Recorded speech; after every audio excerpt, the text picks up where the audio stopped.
Hi, this is Michael William Denny of ThunderShamanism.com, and today we're going to talk about another chapter in the book, The Shamanic Secret Commandment to Living a Perfect Life, The Missing Ingredient to the Secret, by me, Michael William Denny. So, if you haven't already, go back and watch some of the other videos that we have talked about leading up to this. So just to recap, there is one commandment.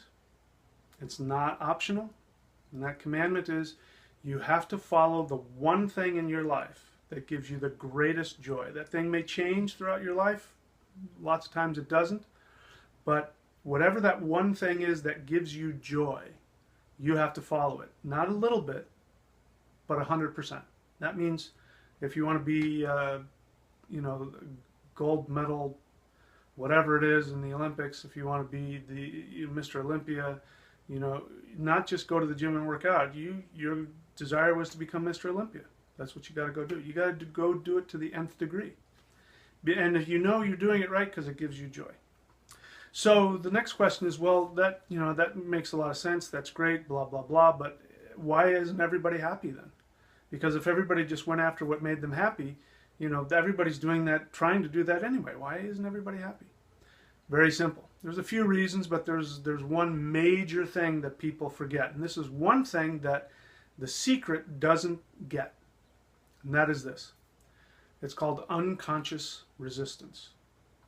It's very important that we understand this because, as I've seen, you have your soul desire, which is the desire that has been implanted in your soul by you before you were incarnated.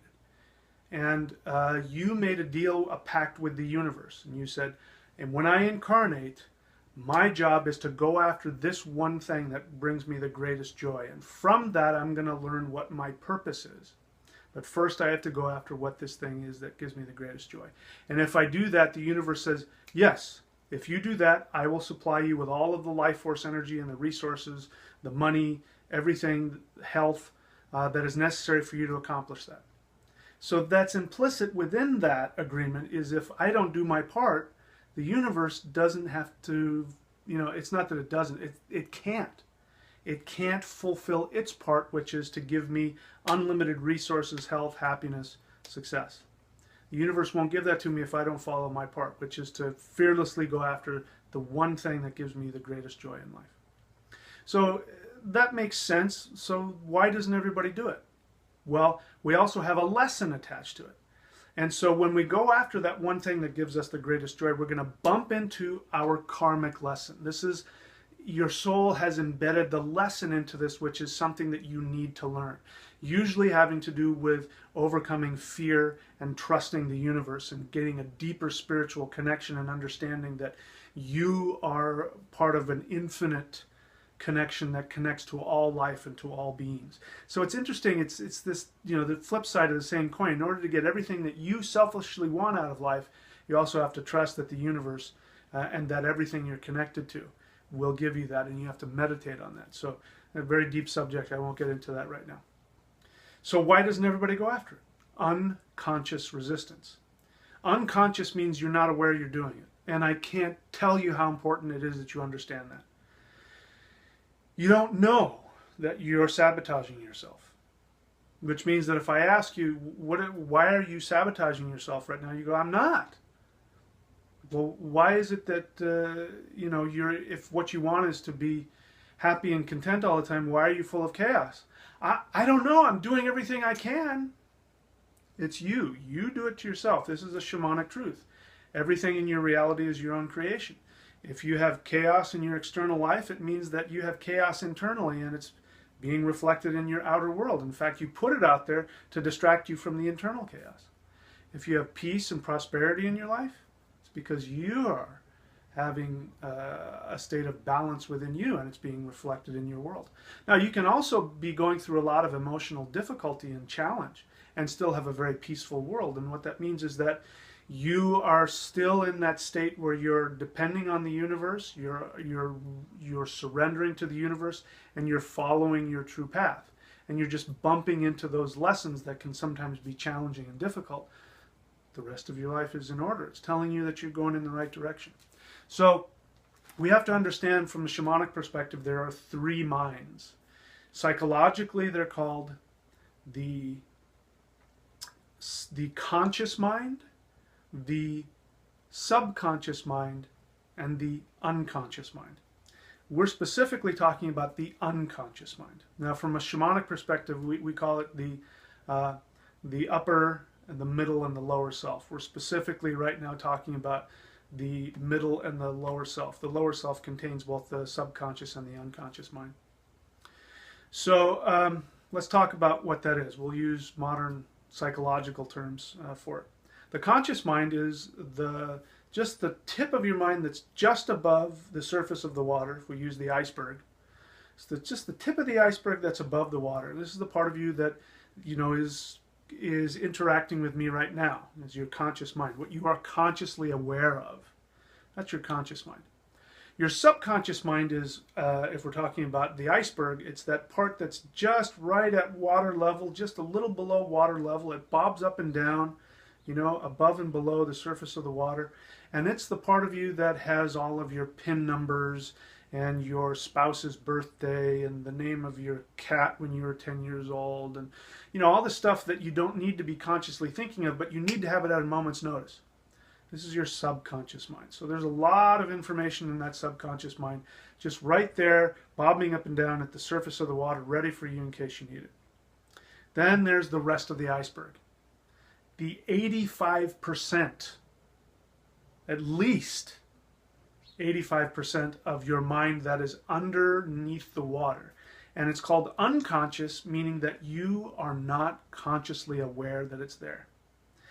I'll give you an example. I know that you know people like this, people who constantly complain about how they just can't make things happen in their life. And, you know, you pick the problem.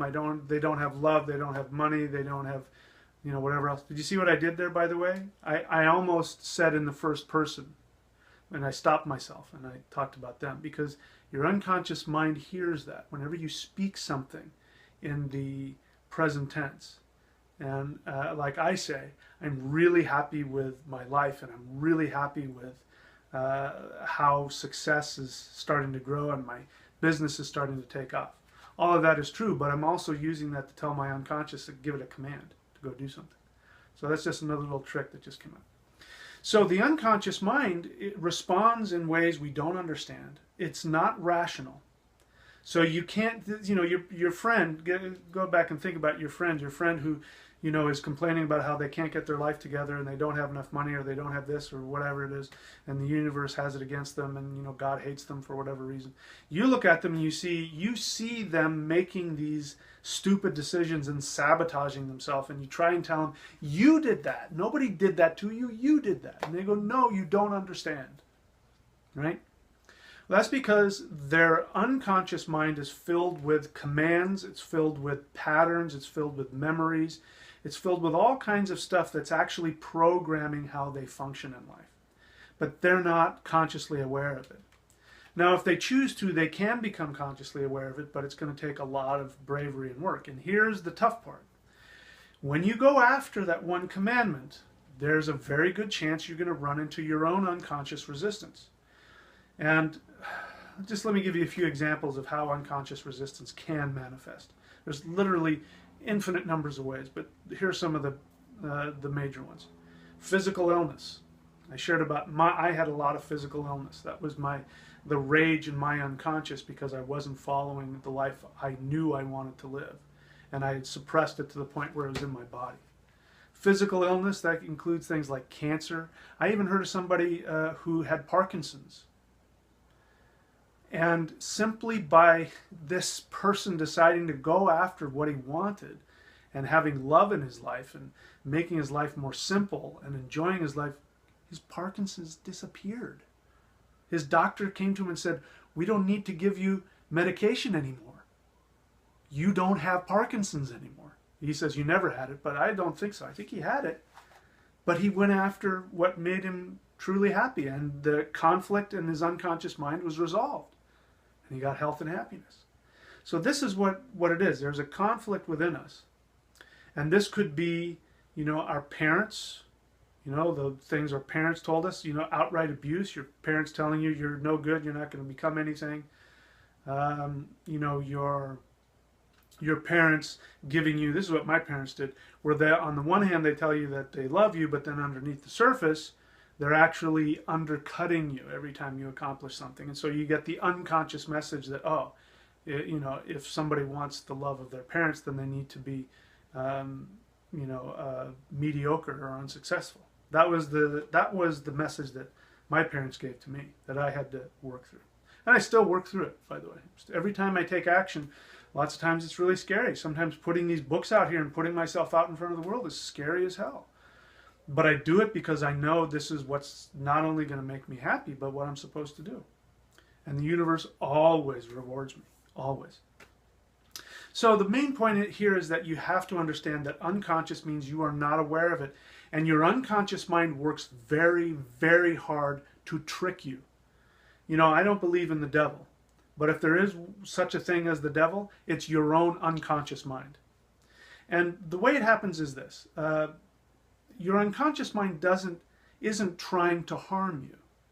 Your unconscious mind has been trained by you from a very early age to protect you.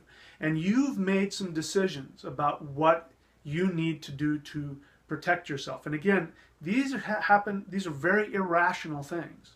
For instance, in my life, you know, again, I'll use in my life, it doesn't make sense if, on the one hand, unconsciously I was, you know, out there to become very successful, and yet I was sabotaging myself all the time, and I didn't know why I was doing that. Well, it's because my unconscious mind had the belief system that what it thought I needed was to be mediocre, because then I would secure the love of my parents. Even after my dad had died, I was still running on this unconscious, you know, misunderstanding. And that's not rational, because our unconscious mind is created with our fears and our emotions, which aren't rational. So you have to understand that. Consciously, it's not going to make sense to you. And the other aspect of this is that the unconscious mind does not want to be found out. Because once you find out what the unconscious mind is doing, you're going to stop doing it. But again, you created this. And so there's a payoff. You have to accept that you created it, because there's some payoff for you being sick, miserable, alone, unhappy, broke, whatever it is. Because that's what your unconscious mind has. You've trained your unconscious mind to go, no matter what I say or do, this is what you're supposed to do in order to protect me.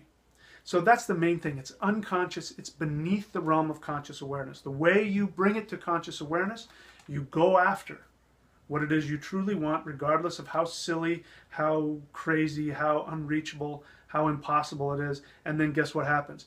Your unconscious issues start coming to the surface, and they start poking their head up, and they start trying to stop you. If they're successful, they will stop you. Either you'll get sick and you'll go, I can't do it, I've got an illness, or you'll say, you know, whatever it is, you don't think you're good enough, or, you know, you won't be loved, or whatever it is that you think. That's the crazy thing that your unconscious mind tries to do to distract you. So anyway, it's a very deep, complex subject. I talk about it in the book much better than I'm doing now. Click on the link below. You can get it on Amazon. If you want to work with me directly, I'm really good. This is probably my greatest gift, I have to say, is helping people identify their unconscious self-sabotage and to dismantle that. It's not easy, but I promise you I can help you do it. Click on apprenticeship if you want my help with that. So until next time, my friends, that's all.